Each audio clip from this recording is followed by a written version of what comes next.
It's interesting when you start thinking about one of the things that moves us and drives us as an organization. It is that we're dissatisfied. We're dissatisfied with the percentage of kids who grow up in our church and walk away and drop out of faith and drop out of Christianity. And we feel like we can't keep doing business as usual. We can't just ignore the fact that we have to fundamentally look at a lot of the systems and a lot of the programs and a lot of the curriculums and a lot of what we're doing. We've got to ask hard questions about what we need to do in the context of that to create a different kind of experience so kids walk away with a mobilized faith. It doesn't really matter which expert you talk to. If you talk to Fuller will say 50% of kids drop out of faith and walk away from Christianity when they go off to college. Lifeway, will tell you 60% or so drop out of faith. Barna will say 70%.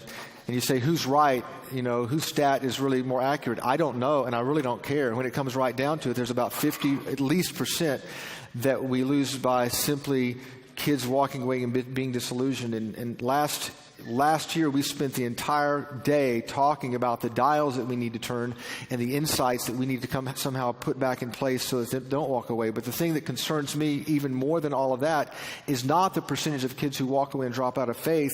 It's the percentage of kids, again, that never show up because they're growing up in culture outside the church.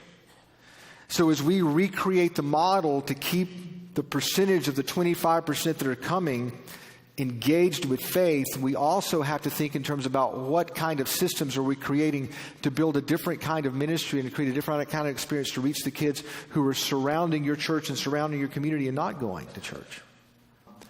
But the thing that I think is important to think in terms of is that some of you in this room have realized that you're called to build relationships with the next generation on the front lines.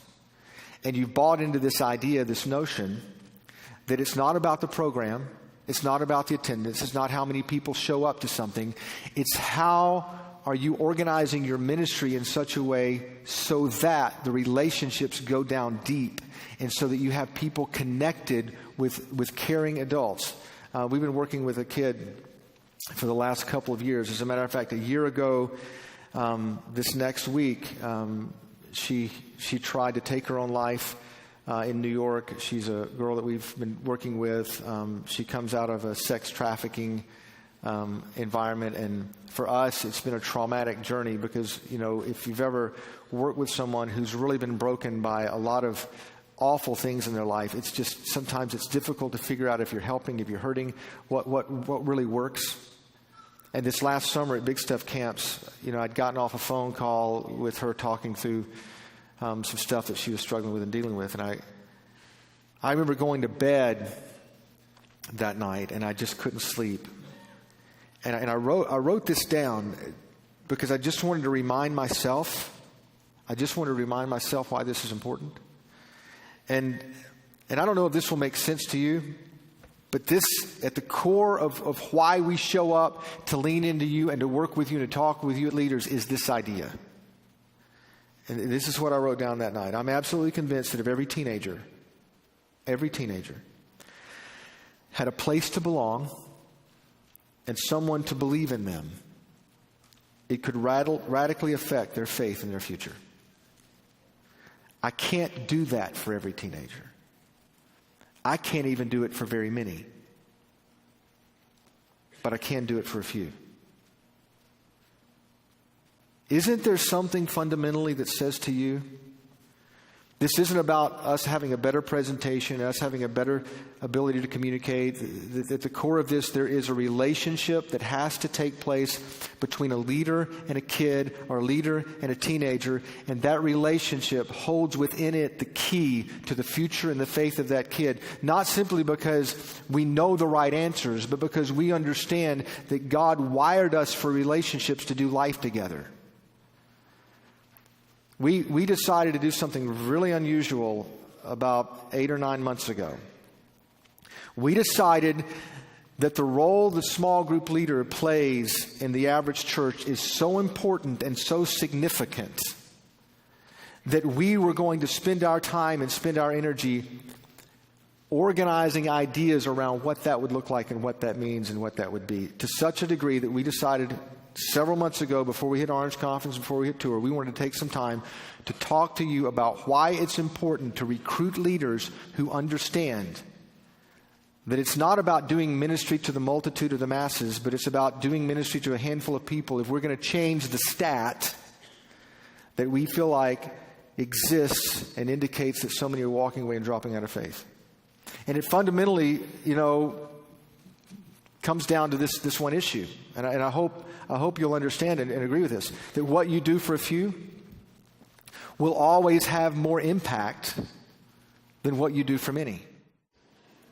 Somewhere along the way, we have created a role that she represents. Tell me your name. Gail. That Gail represents the role of small group leader. I mean, sometimes we use the word teacher, sometimes we use the word leader, but in our world we use the word small group leader. That means that she has decided to invest in a few people over time, and that we have this core responsibility in our church to recruit people to do life with kids and teenagers. And we would say that's different than having a class. We would say that's different than teaching a lesson. We would even say that one of the fundamental struggles has been over the last few years, we don't really know how to define this and clarify what this is sometimes when we're recruiting people to do it. But we know it's a critical part of discipleship. I even think it's important for a small group leader to know what they don't do before you can even start talking about what they do. Because what Gail has done is not simply be a parent. It's not really that. It's not even being a coach or a teacher. It's more than that. It's not a counselor. It's kind of bits and pieces of all those things. And yet at the same time, not any of those things.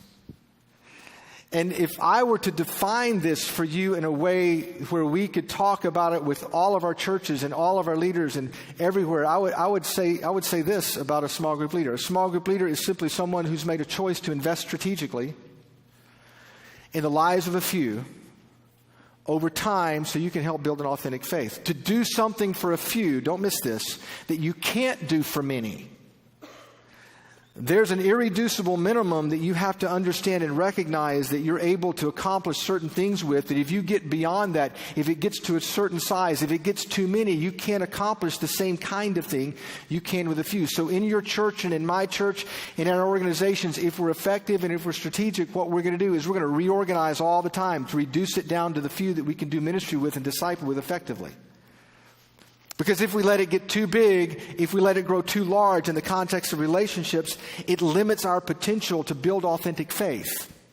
So we have to be intentional about leaning in to the Gails of the world and other leaders and saying, we want to give you a few that you can be the custodian of for a period of years, to invest in them strategically. Why? Not just to make them better people, to help them have a better future. No. To hand them off a faith in a way that you couldn't hand them off the same way if there were a lot of people. Again, the reason this is so important is because it means if you really believe this, and this is a critical part of making sure that the next generation doesn't just walk away, it means we've got to take a hard look sometimes at how we're organized in our churches and how we, do ministry. We've got to recognize that as important as the platform and as important as the big room and as important as the presentations and as important as all those things are, that those things should be steps to leading people in the context of relationships if we want faith to go deeper.